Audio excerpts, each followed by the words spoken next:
This is AEDT 2150U, Digital Technologies and Advanced Teaching Methods. The title for this particular video clip is Constituents of a Needs Assessment. If you are employed or if you consult for the corporate industry as a trainer or as a course designer, you will probably be asked to do a needs assessment before starting to design the course. Or perhaps you will be told that a needs assessment has been conducted and you need to design the course or prepare the training from it. You will probably wonder why a needs assessment is such a big deal.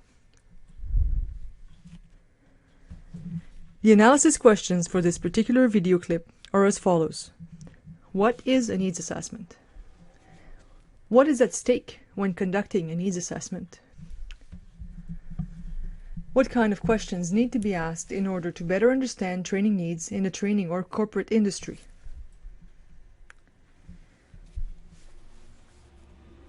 James has just been hired as a trainer for a home renovation chain. He has 3 years' experience teaching adults.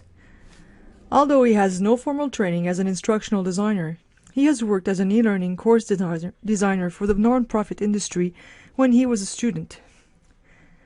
On his first day of work, his supervisor tells him that he needs to meet with his team and that his first task will be to conduct a needs assessment. His supervisor claims that it will take him about 2 weeks to accomplish this task. James wonders what this business is all about. He thought that he was hired as a trainer and now he needs to do a needs assessment. When he meets his team, they tell him that training for that department has a history of failure. The first trainer that was hired failed to conduct a proper needs assessment and prepared training for the wrong tasks. The second trainer was a cool woman from Finland who thought that everything had to be learned socially, but in reality, her training could not work because it didn't match the organization of the workplace. People tend to work alone or have many tasks to accomplish in that particular environment. In any case, a good needs assessment is necessary. James starts to think that his dream job is not so dreamlike, given that the two previous employees have failed in their role as trainers. James starts to read about needs assessment.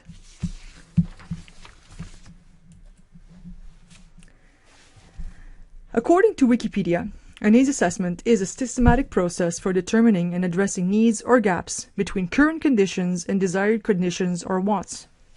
The discrepancy between the current condition and wanted condition must be measured to appropriately identify the need. The need can be a desire to improve current performance or to correct a deficiency. This definition has several implications that need to be discussed. First, it implies that a research must be done in order to identify 5 main components of the training. Why? Why do this training? Who will follow the training? What will be taught? When will the training take place? And how will the training be delivered? This video capsule deals with the why question.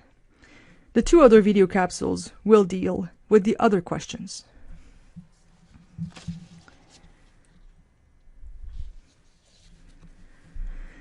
Why the training will be conducted. This involves knowing exactly what needs to be addressed in the course. Why is there a need for training?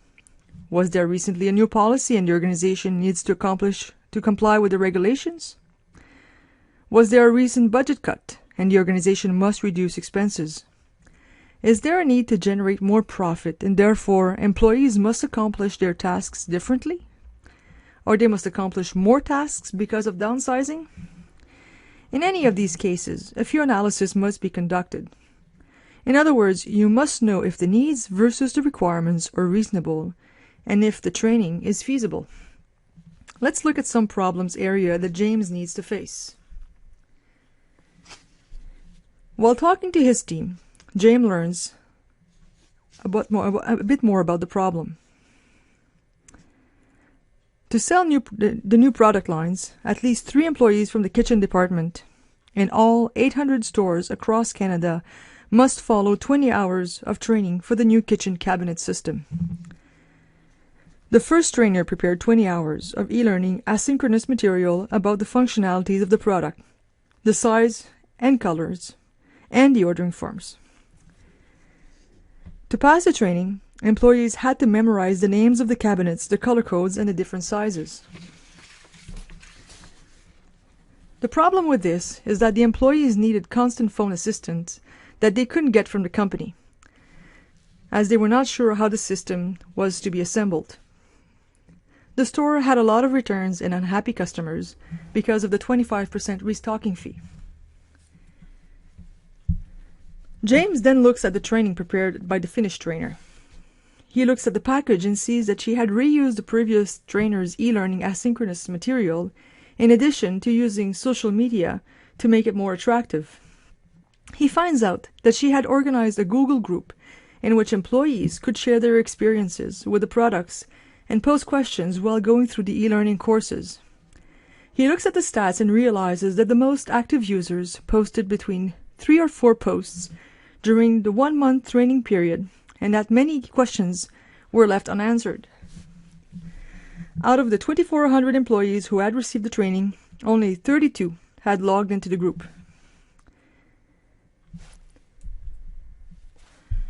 Later on, James looks at the employee retention data and discovers that over the past year, there was a 70% turnover in the kitchen department, compared to a 20% turnover in other departments. Sales show that the kitchen cabinet sales are down 50%. This is partly due to a competitor that specializes in fast service delivery and installation. Something is definitely dysfunctional in that department, and it is hurting the store. The kitchen cabinet sales have to increase by 50% in the next 6 months, otherwise many employees will lose their jobs. The synthesis questions for this video clip are the following. What can James do about the situation that he is dealing with? How can a needs assessment help? How should James proceed in order to conduct this needs assessment?